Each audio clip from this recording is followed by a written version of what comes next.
ನೋಡಿ, ಇವತ್ತು ಕಾಂಗ್ರೆಸ್ ಅವ್ರಿಗೆ ಯಾಕೆ ಕೇಳ್ತಾ ಇದ್ದೀರಾ ನೀವು, ನಂಗೆ ಅರ್ಥ ಆಗ್ತಾ ಇಲ್ಲ.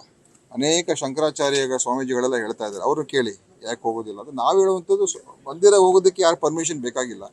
ಎಲ್ಲರೂ ನಾವೆಲ್ಲ ಮಂದಿರಗಳಿಗೆ ಹೋಗ್ತೀವಿ. ಅವತ್ತೇ ಹೋಗಬೇಕು ಅಂತ ಏನಿದೆ, ನಾಳಿದ್ದು ಹೋಗ್ಬೋದು, ಒಂದು ದಿವಸ ಬಿಟ್ಟು ಹೋಗ್ಬೋದು, 2 ದಿವಸ ಬಿಟ್ಟು ಹೋಗ್ಬೋದು. ದೇವಸ್ಥಾನಗಳಿಗೆ ನಾವೆಲ್ಲರೂ ಗೌರವ ಇದೆ, ನಾವೆಲ್ಲರೂ ಹೋಗ್ತೀವಿ, ಎಲ್ಲರೂ ಭಾಗವಹಿಸ್ತೀವಿ.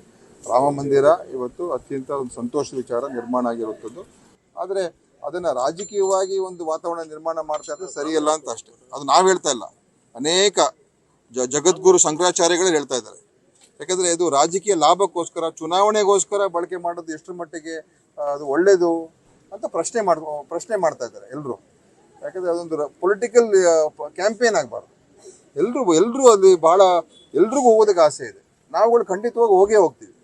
ಅವತ್ತೇ ಹೋಗ್ಬೇಕು ಅಂತ ಏನಿದೆ, ಬೇರೆ ದಿವಸನೂ ಹೋಗ್ಬೋದಲ್ಲ. ನೀವು ಹೋಗ್ತೀರಿ ಮಾತ್ರ? ಇಲ್ಲ ನೋಡಿ, ದೇವಸ್ಥಾನಗಳು ಇರುವಂಥದ್ದು ಏನಕ್ಕೆ, ಯಾರಿಗೆ ನಂಬಿಕೆ ಭಕ್ತಿ ಇರ್ತದೆ ಅವ್ರು ದೇವಸ್ಥಾನಕ್ಕೆ ಹೋಗ್ತಾರೆ. ಅದು ಅವರ ಸ್ವ ಇಚ್ಛೆ.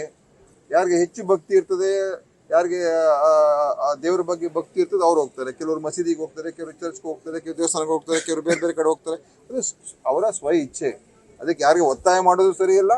ಆದರೆ ಯಾರಾದ್ರು ಹೋದರೆ ಪ್ರಶಂಸೆ ನೀಡಬೇಕಾಗಿಲ್ಲ, ಹೋಗದೆ ಹೋದರೆ ಟೀಕೆ ಮಾಡೋದು ಬೇಕಾಗಿಲ್ಲ. ಇದು ನಮ್ಮ ದೇಶದಲ್ಲಿ ಇದು ಅತ್ಯಂತ ಒಳ್ಳೆಯ ಬೆಳವಣಿಗೆ. ಈಗ ನಮ್ಮ ಕರ್ನಾಟಕದಲ್ಲಿ ನಾವು ಹೇಳಿದ್ದೇವೆ, ಅವತ್ತೆಲ್ಲರೂ ಕೂಡ ಪ್ರಾರ್ಥನೆ ಮಾಡಿ ಅಂತ ಹೇಳಿದ್ದೀವಿ ನಾವು. ನಮ್ಮ ದೇವಸ್ಥಾನಗಳಲ್ಲಿ ನಮ್ಮ ಸರ್ಕಾರವೇ ಸುತ್ತೋಲೆ ಹೊರಡಿಸಿದೆ. ಸೊ ಗೌರವ ಎಲ್ರಿಗೂ ಇದೆ. ರಾಜಕಾರಣ ಅದಕ್ಕೆ ಬೆರೆಸಬಾರ್ದು ಅಷ್ಟೇ.